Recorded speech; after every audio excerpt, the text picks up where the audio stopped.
시청자 여러분 안녕하십니까? 반갑습니다. 김동수입니다. 이 시간에는 대한민국의 경제 성장률과 그리고 위기 사태 등을 전반적으로 한번 스케치하는 시간을 갖도록 하겠습니다. 여러분, 우리나라는 1953년부터 59년 이승만 대통령 때 제1공화국이 시절이었는데요.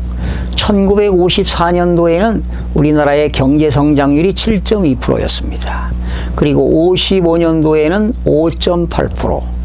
그런데요, 56년도에는 갑자기 0.7%로 하락했습니다. 그 이유는 미국으로부터 원조 받던 것이 감소가 된 것이죠. 이승만 대통령이 53년부터 59년까지 집권했을 때요.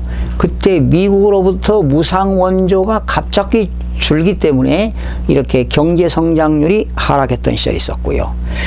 그 다음에 1973년입니다. 박정희 대통령 때지요. 제4공화국 때는 73년도에 무려 14.8%의 경제 성장률을 보였습니다. 그러다가 1980년도에 광주 사태가 발생했죠. 5.18 사태요. 그 당시 일부 제4공화국 때 일부 최규하 대통령, 이어서 전두환 대통령 때인데요. 그때 광주 사태가 나는 해는 마이너스 1.7%의 경제 성장률이 있었고요. 그리고 1983년에 전두환 대통령 때 13.2% 경제 성장률. 그리고 1988년도에 올림픽이 있었죠. 이때 제6공화국 노태우 대통령 때는 11.9%까지 성장을 했었습니다. 그리고 이제 90년대 들어서서 계속 한 7, 8% 유지했는데요. 1995년도에 들어서 제6공화국이지요. 김영삼 대통령 때 경제 성장률이 9.6%, 상당히 좋았습니다. 그래서 90년대 후반에는 경제 성장률이 좋았는데 90년도에 97년 11월에 IMF가 왔었죠. 11월에. 그러나 경제 성장률이 둔화된 것은 1998년도에 외환위기 때입니다. 김대중 대통령 때지요. 마이너스 5.5%의 경제 성장률을 기록했습니다. 정말 어려울 때였죠. 금모기 운동했던 그런 시절인데요.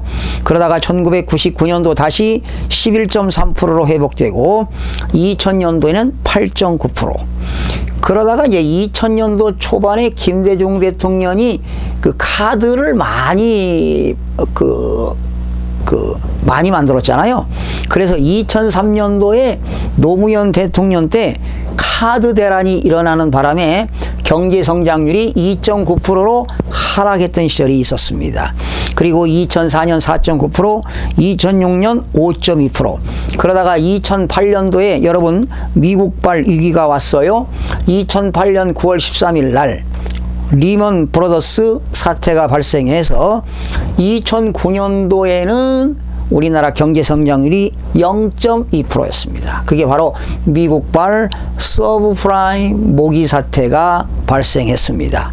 그러니까 2008년도, 2009년도에 상당히 우리나라에 그런 영향을 미쳤는데, 그리고 2009년, 10년, 11년 계속 몇 년간 이런 서브프라임 모기 사태로 인해서 엄청난 경제 성장에 크나큰 손실이 생겼습니다. 그래서 여러분 2009년도에 1달러에 900원 하던 달러가 무려 1600원까지 급등을 했었습니다. 2014년도에 경제 성장률 3.3%, 2015년 2.8%, 2016년 2.8%, 지난 2017년도에는 경제 성장률이 3.1%였습니다. 올해는 경제 성장률 정부 목표는 3%인데 2.8%도 힘들지 않을까, 이런 예측을 해보는데요. 자, 그러면 크게 뭔 일이 벌어졌습니까? 대한민국 그 제1공화국 때 미국 무상 원조가 줄어드는 바람에 경제 성장률이 0.7%, 그리고 외환위기 때 마이너스 5.5%, 그리고 2009년도에 미국발 서브프라임 모기질 때 0.2%였습니다. 그리고 광주 사태 때는 마이너스 1.7%였었어요. 지금 그 신흥국들의 금융위기가 오고 있고요. 특히 중국발 위기도 올 수 있습니다. 중국도 상당히 부채가 증가되고 있고요. 또 각 나라들의 보호 무역주의, 특히 미국과 중국의 무역 분쟁 등으로 인해서 크나큰 저희들도 타격이 있습니다. 특히 미국의 기준금리 인상, 달러 강세로 인해서 만약에 미국이 지금 2, 3일 후에 기준금리를 올리게 되면 0.75포인트 차이가 됩니다. 그러면 한국의 자금도 이탈되지 않을까 생각이 되는데요. 지금 선진국들의 그런 시스템에 선진국형 시스템 위기가 오고 있습니다. 그렇게 되면 주식 가격도 하락하고 부동산 가격도 폭락을 예상을 하는데요. 철저한 대비가 필요하겠습니다. 사실 미국의 기준금리 이번에 2, 3일 후에 인상이 되면은 0.75가 차이 나는데요. 자본 유출은 물론이거니와 역시 국내에서도 기준금리를 인상하지 않으면 안 되는 것이지요. 역시 기준금리가 인상되게 되면 대출금리가 가파르게 상승할 수밖에 없습니다. 그리고 지금 심각한 게 우리나라는 지방의 미분양 주택이 무려 80%까지 오고 있고요. 고용 절벽이라든가 특히 조선업 영향으로 인해서 이런 창원이라든가 거제도는 부동산 가격이 하락하고 있습니다. 그리고 은행의 연체율 이자도 증가되고 있고요. 아마 내년 2019년도에는 건설 경기도 상당히 침체될 거라고 예상하고 있습니다. 그리고 우리나라는 지금 고령사회에 진입했지요. 생산 가능 인구도 감소되고 있는 실정입니다. 미국과 중국의 무역 분쟁으로 인해서 수출에 큰 타격이 올 수도 있는데 우리나라 수출은 37%인데요. 우리나라 전체 중에 수출 중에 중국에 수출하는 비율이 25%, 미국에 수출하는 비율이 12%인데요.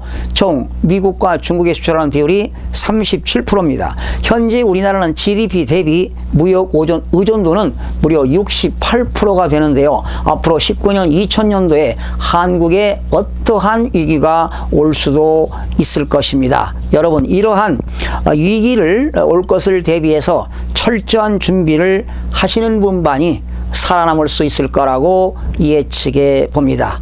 시청해 주신 여러분, 오늘은 대한민국의 경제 성장률과 위기 사태 등에 대해서 살펴봤습니다. 여러분 대단히 고맙습니다. 다음 시간에 뵙겠습니다.